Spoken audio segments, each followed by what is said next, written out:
Hello baby. Hello. Ribo. Shezuri sei. Baby nzonzo. Continue. Tochika mangwana timbobaika.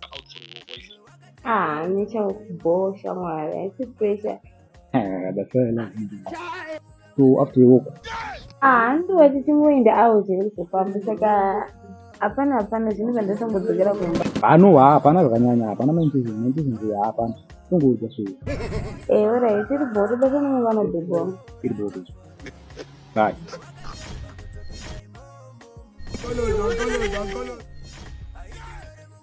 Hello baby. Hello. Esuri se. Bhebho sei. Bozo kuri sei ko. Bo, kuri sei. Ko uri kuita sei inzwa kuita sei mangwana ndine plan.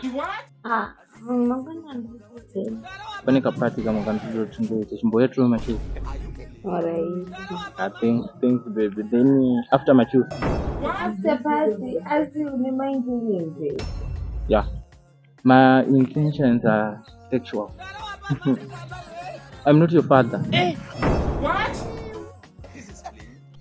Hey, I'm like, when you find it, what you do? I just say it was a man, and I'm people not under something. Was in them, I'm just not a woman propose. I'm just going to go over and a base of someone in magic. Most of the time, I am a just home. Maybe that's a Listen, young man, in terms of being, you are not my brother.